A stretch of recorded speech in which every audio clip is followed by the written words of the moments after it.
Salut à tous, heureux de vous retrouver sur Direct Course, votre émission quotidienne sur canalturf.com. Nous allons invoquer ce programme du jeudi 8 juillet. L'hippodrome d'Anguin propose un tiercé quarté quinté plus rassemblant des chevaux bien connus en pareille société puisqu'ils sont âgés de 7 à 9 ans, équitablement répartis sur deux échelons de départ, distance à parcourir pour les 9 compétiteurs du premier échelon, 2875 mètres. Nous évoquerons donc ce quintet et le programme Réunion 1 à Anguin.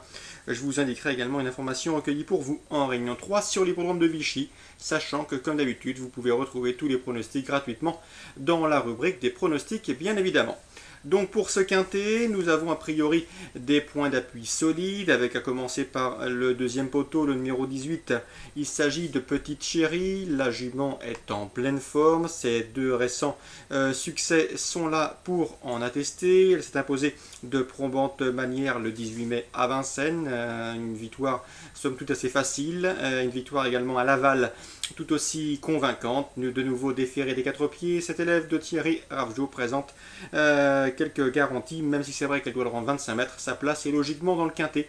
C'est d'ailleurs ce que m'a confié Thierry Ravgeot lorsque je l'ai eu au téléphone. Malheureusement, l'interview n'est pas disponible dans la rubrique Canal Turf Radio puisque la liaison téléphonique était de mauvaise qualité.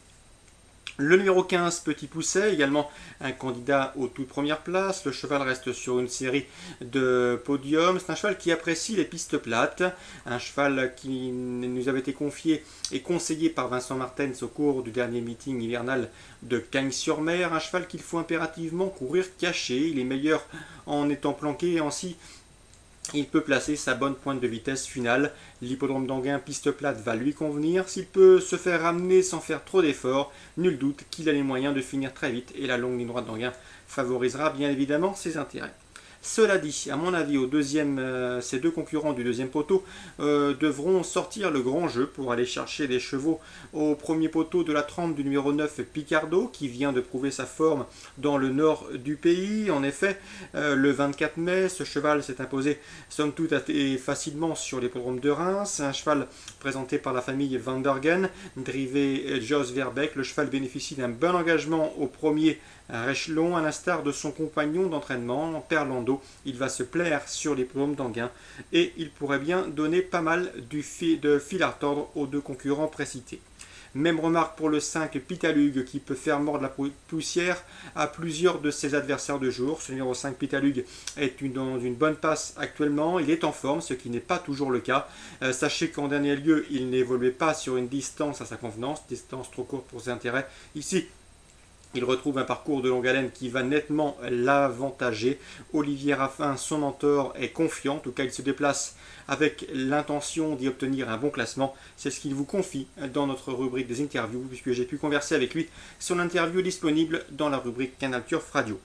Donc, a priori, 4 chevaux qu'il convient de placer en bon rang dans vos tickets quintés. 18, 15, 9 et 5. Ensuite, pour les places, on citera le 3, Oyo Launcher, présenté par Anders Lindqvist.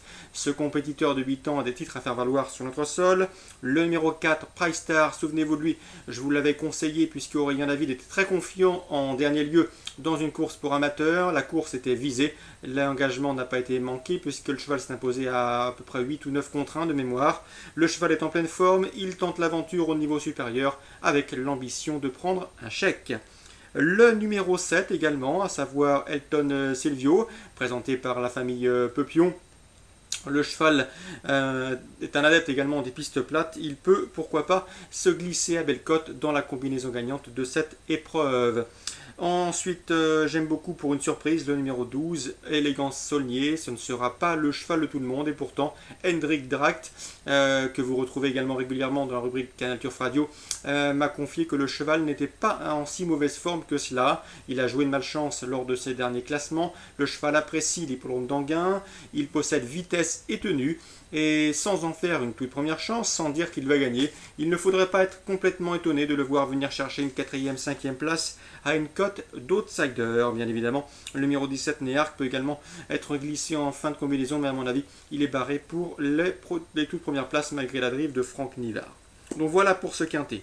Maintenant, concernant Anguin, toujours Réunion 1, sachez que dans la 6e, Olivier Potier, qui nous avait donné ces deux chevaux en dernier lieu à Chartres, qui ont formé d'ailleurs le jumelé gagnant, qui a mis du poteau le 602 Et Quado de l'anomalie, le 604, eh bien, on attend une nouvelle fois un bon comportement. Cette fois-ci, il a une préférence pour le 604 Quado de l'anomalie, qui aurait probablement gagné en dernier lieu s'il n'avait été contrarié dans le premier tournant et tassé par un adversaire. Quoi qu'il en soit, Quado de l'anomalie va se plaire sur l'hippodrome d'Anguin. Il est en forme. C'est sa dernière course avant d'être mis au repos. Autant vous dire qu'on va faire le maximum pour pouvoir la gagner. Donc le 604 Quado de l'anomalie, première chance au dire de son mentor. Le 602 qui a mis du poteau, qui vient le devancer à Chartres. Lui avait gagné de bout en bout récemment dans le Réloir, mais cette fois-ci on va le courir planqué, car c'est un cheval qui apprécie les parcours de vitesse, certes, mais qui n'est pas d'un courage exemplaire, donc attention, la longue ligne droite peut s'avérer le bout du monde pour lui, raison pour laquelle on va essayer de le courir planqué afin de ménager ces 200-300 mètres vite qu'il a pour finir. Donc le 604, Quado de l'anomalie, a priori un bon point d'appui. Dans la 7e, c'est Cédric Perrier que j'ai interviewé concernant Tempo du Saptel.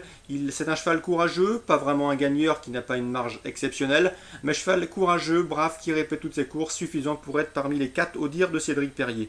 Je lui préférais dans cette épreuve l'élève de Vincent Renaud, le 707 Tabac du CB. En dernier lieu, il était pris de vitesse au bout d'un ligne d'en face. Son driver Franck Nivard repiquant en dedans pour finir. Le cheval s'est néanmoins bien ressaisi, terminant avec des ressources, avec un meilleur classement, un meilleur parcours. Il aurait terminé probablement deuxième. Le cheval est en forme, la longue ligne droite d'Anguin va a priori l'aider. Vincent Renaud était loin d'être négatif lorsque nous l'avons contacté. Interview également disponible dans la rubrique Canal Turf Radio. Ses concurrents, à mon avis, constituent donc des adversaires honnêtes et valables pour l'élève de Fabrice Soulois estimé, c'est le 704. Donc j'aime beaucoup le 707 Tabac du CB. À mon avis, il vaut un lot de ce genre. En tout cas, Vincent Renaud était loin d'être négatif. Voilà pour les informations de ce jeudi sur l'hippodrome d'Anguin, Réunion 1.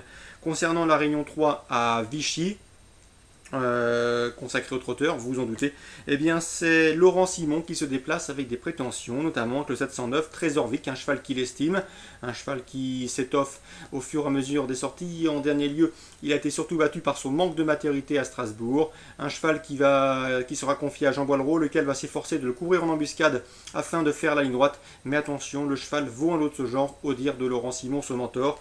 Le 704 Titus Bird possède également une bonne vitesse de base. Laurent Simon n'est pas négatif. Son cheval a les moyens également de faire l'arrivée.